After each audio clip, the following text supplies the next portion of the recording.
Aujourd'hui, nous allons parler d'un sujet que je connais très bien. Nous allons parler de la team La Salle. Et tout simplement, je vais ne pas parler que de La Salle, car sans Enwin et Eden, les vidéos de La Salle ne seraient pas ce qu'elles sont. Allez, c'est parti. Si la vidéo vous a plu, n'hésitez pas à lâcher un petit like et à vous abonner à la chaîne si ce n'est pas déjà fait, ça me ferait extrêmement plaisir. Nous allons énoncer 3 points. Pourquoi, comment et les chiffres de leur chaîne. Tout d'abord, en premier point, j'ai remarqué leur personnalité. Chacun des membres de la team La Salle a une personnalité bien à lui, comme un peu tout le monde dans ce monde. Mais là, on le voit très bien, on peut très bien faire la différence entre qui c'est qui joue, etc. Qui a le gameplay de l'autre, tout simplement. Donc, tout simplement, on va avoir Eden, qui ne parle pas très bien français, qui est un peu bête, on va dire. Alors, je ne sais pas si c'est un rôle, mais en tout cas, je le trouve très marrant. S'il est comme ça dans la vraie vie, j'aimerais bien être son pote parce que franchement, il a l'air tout simplement de taper des barres, mais au quotidien. Ensuite, nous avons Enwin qui ne sait pas très bien jouer, qui arrive tout le temps un peu dernier, etc. Voilà, donc lui, voilà, c'est un peu le non classé, etc. Il est réputé un peu pour ça. Ensuite, nous avons La Salle qui lui est premier aux courses, etc. Qui est fort en BMX, voilà, plein de trucs comme ça. Et franchement, ça fait un gameplay varié sur leur chaîne, c'est-à-dire que nous n'aurons pas besoin de nous abonner qu'à La Salle pour voir Enwin et Eden, car eux-mêmes aussi ont leur chaîne et proposent du contenu différent. Par exemple, Eden peut proposer des parcours. Enwin, si je me trompe pas, il propose des courses vraiment what the fuck en tracteur, etc. Franchement, je kiffe quand ils font des trucs en camion, là, dans les grosses descentes avec les abonnés au-dessus, sur les ambulances, etc. Ça, je trouve ça vraiment pas mal. Ensuite, nous avons La Salle qui fait un peu des courses hard, genre BMX, tout le truc comme ça. Vraiment, les courses vraiment hardcore, et il y a pratiquement lui qui les réussit. Donc je trouve ça vraiment super qu'il y ait un contenu varié à tel point. Ensuite, nous allons parler du design de leur chaîne, car oui, c'est très important, le design sur YouTube.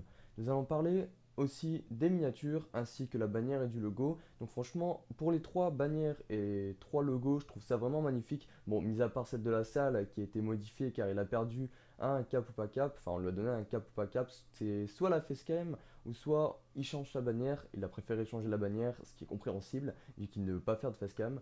Donc voilà. Ensuite, Enwin, donc c'est un peu le système Avenger et franchement je trouve ça vraiment stylé. Ensuite nous avons Eden qui a son panda, voilà, donc bannière très simple, bannière très clean, elle est magnifique. Et le logo de La Salle, je peux juste parler du logo de La Salle parce que la bannière comme je vous l'ai dit elle est sobre, elle est très simple à faire. Donc voilà, le logo est vraiment stylé. Donc apparemment tout ce qui est les logos, etc., ça les représente dans la vraie vie. Donc voilà, donc on peut s'attacher à ça. La salle qui a une grosse carrure, qui fait beaucoup de musculation, je pense, pour arriver à un tel point comme ça. Donc voilà. Ensuite, nous allons parler de leur activité sur YouTube. Oui, car l'activité sur YouTube est très importante.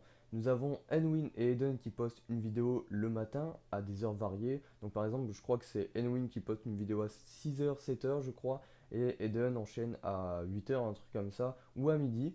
Et la salle suit un peu plus après, ou soit vraiment le soir vers, je sais pas, 22h ou quoi. Franchement, la salle, il sort des vidéos quand il en a envie. C'est vraiment genre le mec, des fois, à 1h du matin, il sort une vidéo. Donc voilà, donc franchement l'activité sur YouTube, ils sont très actifs par rapport à ça et c'est vraiment ce que je trouve qui fait leur point fort de leur chaîne car nous savons que la journée, on peut vivre avec la team La Salle sur YouTube, tout simplement si on se balade sur YouTube, on sait qu'on n'est pas en manque de vidéos de leur part, il y a tout le temps des vidéos proposées et ça je trouve ça vraiment énorme. Et oui, à noter aussi que ce n'est pas des vidéos de 5 et 10 minutes, c'est généralement des vidéos entre 15 et 30 minutes, donc ce qui prend beaucoup de temps à faire et à mon avis ils doivent tourner vraiment toute la journée et ils doivent avoir un stock de vidéos. Et il faut noter aussi que des fois c'est compliqué dans les sessions parce que par exemple pour les Où est Charlie, etc. ou des trucs comme ça, il y en a qui peuvent tricher, etc. Donc franchement ça peut être compliqué à organiser. Donc je pense que là ils ont trouvé leur équilibre car je vois tout le temps les mêmes personnes dans les vidéos. Donc c'est super bien car comme ça doit leur faciliter la tâche on va dire à organiser tout ça. Les gens connaissent déjà les règles, etc. C'est que bénéf. Au début, la salle n'a pas commencé sur du GTA V. Ouais, ça peut choquer beaucoup d'entre vous, mais il n'a pas commencé sur du GTA V. Vous qui l'avez connu vraiment que sur du GTA V, il a commencé sur du MW3, mais il n'en a pas fait beaucoup, ou à moins qu'il les ait supprimés ou les a mis en non répertorié, mais j'ai trouvé qu'une vidéo. Vous pouvez aller la voir, vous allez dans les vidéos de la salle et à droite tout simplement, en haut à droite vous avez un onglet, vous faites les plus anciennes et vous allez tomber sur cette fameuse vidéo qui est Funtech tout simplement, des kills de la salle, etc. À ce que j'ai compris de sa team à l'époque, voilà, sur MW3, et on peut dire qu'il savait bien jouer, mais il n'a pas fait de vidéo. En plus, tout simplement, il a fait une vidéo juste un an après, c'était la sortie de GTA V, il en a profité. Ensuite, nous allons parler de collaboration. Oui, car la salle a fait forcément des collaborations, comme tout youtubeur sur YouTube, tout simplement. Il a fait des vidéos avec des autres youtubeurs. Donc, celle que je me rappelle, vraiment, il y a vraiment longtemps, la salle avait moins de 100 000 abonnés. C'était avec By100K sur une vidéo sur les braquages, des informations, etc. Si vous voulez, je vous mettrai la vidéo en description. Donc voilà, il a fait ça. Après, il en a plus fait, il me semble, à part avec Monsieur Coty et Promix. Mais ça a vraiment été, on va dire, vite fait. Mais enfin voilà, c'est vraiment ce que je me souviens moi, de ce que j'ai vu moi. Ensuite, il a fait passer beaucoup de monde sur sa chaîne. Mais on peut pas dire que c'est des collaborations, car c'est plutôt des amis à lui qu'il a fait passer. Donc je parle beaucoup de Moquet, Badflunch, etc., Layen, etc. C'est vraiment des amis à lui, donc on peut pas dire que c'est des collaborations. Pour la partie buzz, nous allons parler du tout début de la salle. Oui, car au début, quand il a lancé GTA V sur sa chaîne, tout simplement, il a vite trouvé le filon. C'est-à-dire qu'il a vite trouvé comment ça marchait, etc., les informations. Sa série aussi, Mytho-Réalité, qui a vraiment buzzé, qui a fait de lui vraiment une référence sur GTA V, tout simplement. Et aujourd'hui, ça a prouvé les choses, car il est numéro 1 sur GTA V. Donc voilà, franchement, il a buzzé là-dessus. Donc là, vous allez dire, ouais, mais tu parles que de la salle. Mais attendez, la salle est arrivée en premier, donc je me dois de parler de lui, tout simplement, car eh ben, Enwin et Eden, ils n'ont pas vraiment de buzz à eux, tout simplement, car c'est la salle qui les a fait monter sur YouTube. Donc c'est normal que je me dois de parler que vraiment de la salle sur la partie buzz, car c'est lui qui a tout fait. Enwin et Eden sont arrivés après, et ça je trouve super bien, car ils ont eu envie de se lancer sur YouTube, et la salle les a fait monter directement, et ça je pense que c'est le plus beau cadeau qu'on puisse faire à un pote. Là nous allons passer à la partie chiffres. Tout simplement, nous allons passer aux abonnés, donc ce qui est vraiment énorme. Ils atteignent les 3 300 000 abonnés à eux, E3 tout simplement, ce qui est vraiment énorme, ce qui fait vraiment de la team numéro 1 sur GTA V en France. Car bon, aux États-Unis c'est normal, hein, on peut les rattraper. Aux États-Unis, 1 million d'abonnés ce n'est rien du tout. Faut vraiment en avoir 10 millions pour vraiment peser là-bas. Donc voilà. Là, on va dire qu'ils ont vraiment percé le YouTube Game français, c'est-à-dire que là, il y a vraiment que eux sur GTA V que je connais avec autant d'ampleur, tout simplement. Tout le monde connaît la salle, tout le monde connaît Enwin, tout le monde connaît Eden. J'ai rarement vu des gens qui ne connaissent pas la salle, donc voilà. Enfin, en tout cas, la team La Salle. Donc 3 300 000 abonnés, on peut dire que c'est vraiment super. C'est vraiment énorme tout simplement.